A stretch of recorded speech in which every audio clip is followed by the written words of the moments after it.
Hi everyone, it's B.Chavez from EvilGenius Sports Performance. I'd like to welcome you back to another edition of the EvilGSP Video Blog. And today's edition is going to be the big one. Today's the one that I get all the questions for. And I've been a little reluctant to kind of put this on video and put it out publicly, simply because it is a major portion of how I earn my income, and that is nutritional design. Everyone wants to ask me about macros. How do you arrange your macros? And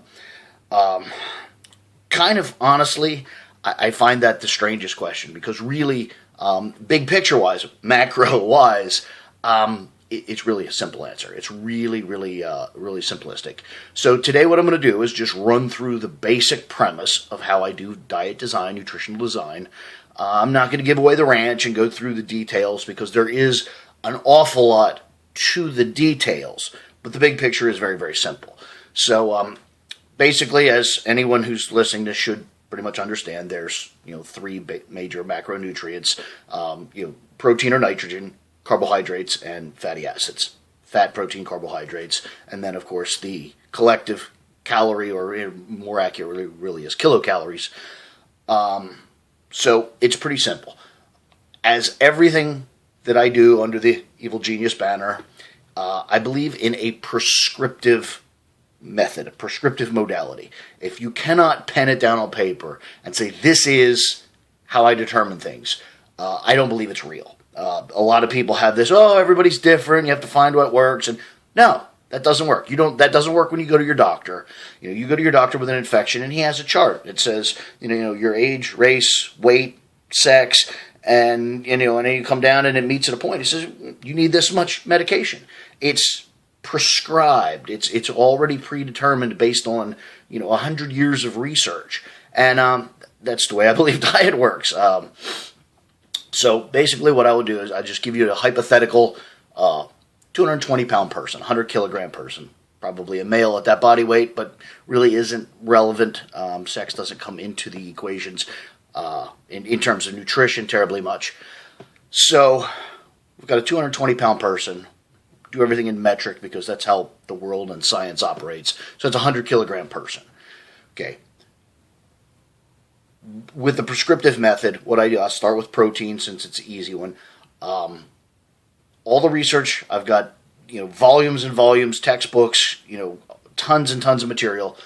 All of the research leads you to believe that for regular people, the RDA is actually probably pretty close to accurate. They say 0.8 grams per kilogram. I typically round that to just about 1 gram. For just regular sedentary people looking for health, that's really plenty of nitrogen. It's been shown repeatedly from the beginning of athletic research, probably the 1960s, to very modern, that for strength training athletes, and it's not even so much the strength training, it's really the volume of training, it's the training load, that's somewhere between 2 and 3 grams per kilogram. There's a few aberrant studies that show 3.2, I think, is the highest one I've seen. But 2 to 3 is consistently the target number. There's actually more than a few studies showing 1.8 grams of nitrogen per kilogram being just perfect. I don't know why. I've looked at the studies. I don't see anything that jumps out at me. Could be the study design, could be the subject selection, and it could just be that's what that study found. Not this stuff, you would need thousands and thousands of subjects to repeat these to really hone it down to an exact number. And then again, with something like, athletic performance, race and sex and all these things do factor in. So subject selection is probably the biggest issue.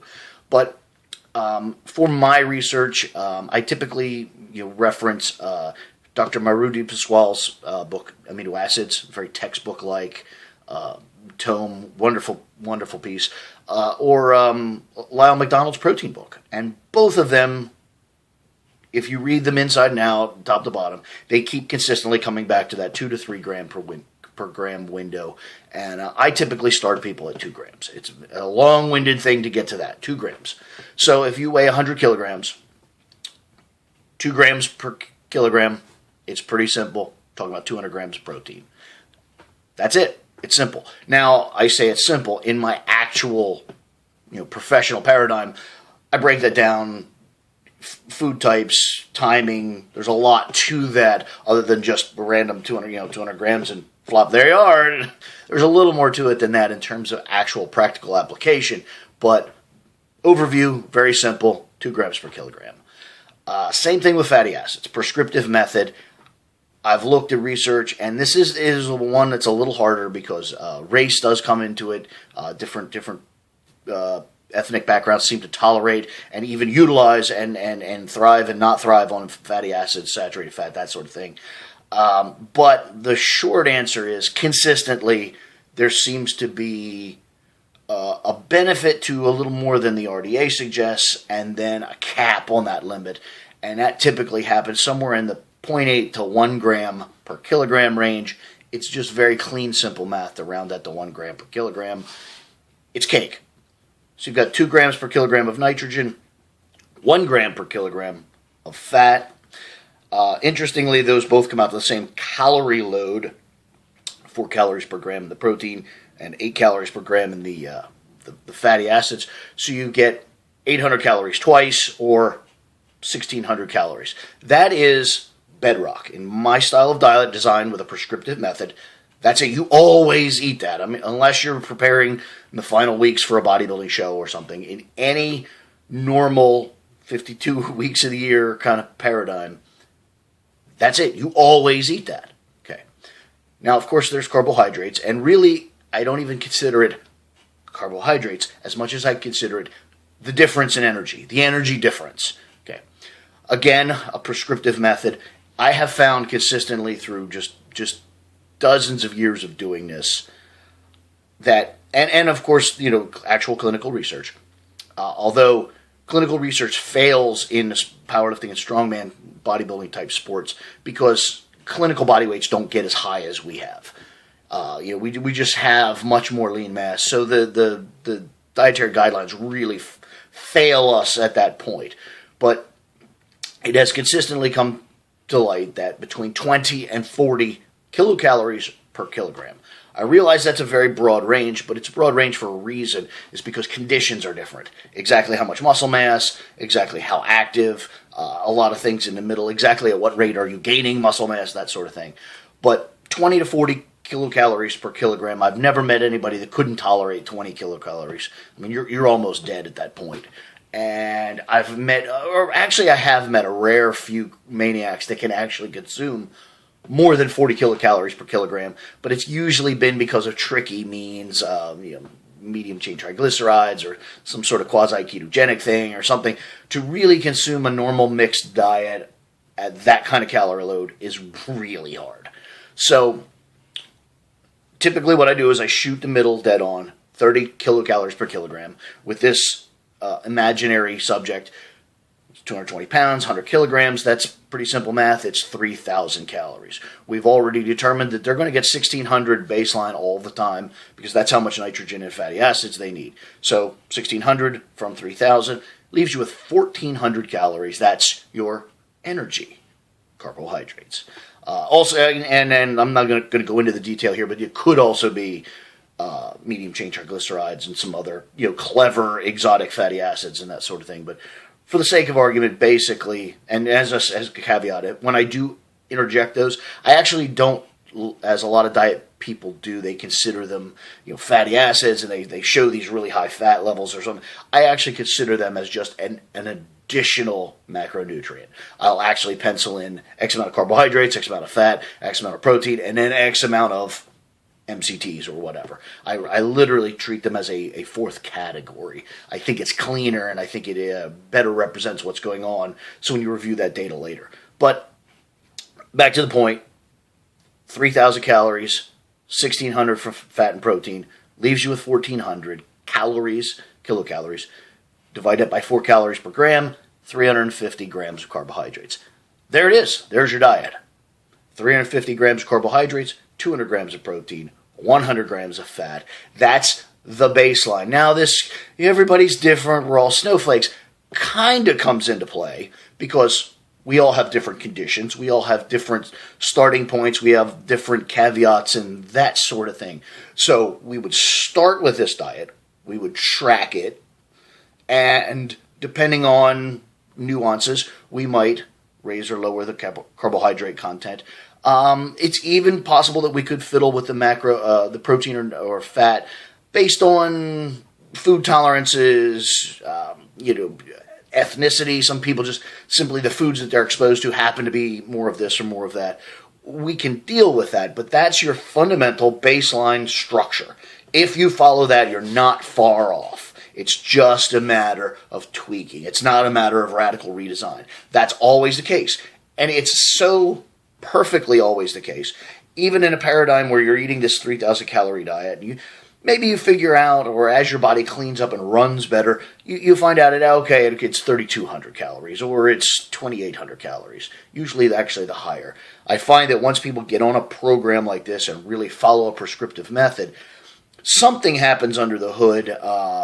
I'd like to take the professional arrogance route and say it's because the diet is good, athletic performance is more maximized, and so the metabolic spending of energy to build muscle recovery, that sort of thing, goes up. So your carbohydrate requirement goes up. Could be a lot of other things, but that's the one I'll hang my hat on.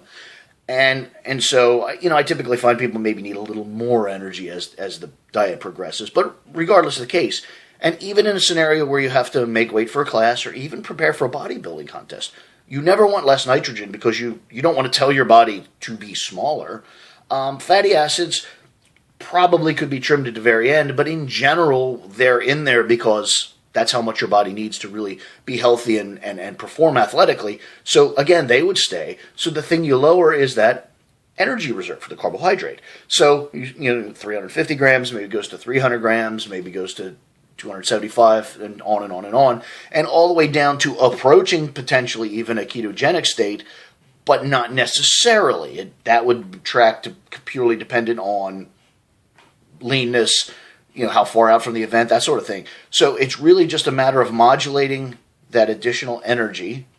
Hopefully you never get to a point where you need to begin to cut into your fat and nitrogen. It can happen, especially with some of the smaller women.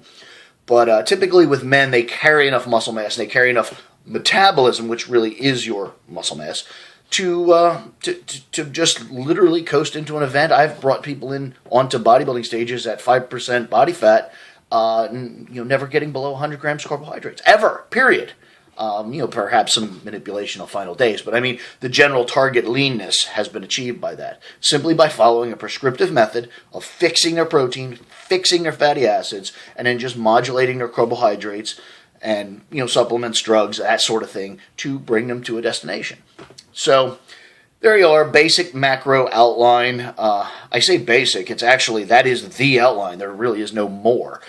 Everything more is food selection, food timing, arrangements, exactly what kind of carbohydrates, how fibrous, how starchy, how that sort of thing.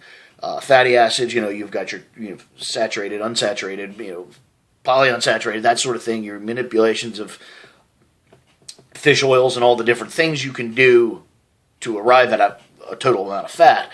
And same thing with protein. There is some differences within protein compositions and that sort of thing, but actually that's a lot less complicated than people make it. But the reality is there's a lot more to diet design, but that's the template, and it works all the time, and I suspect everyone that's successful out there is doing something very similar, even if they're not telling you that's what they're doing, because science is science. The body works the way the body works. We're not all snowflakes. We're not all individuals. You're not special. This is how the stuff works, folks. So there you are.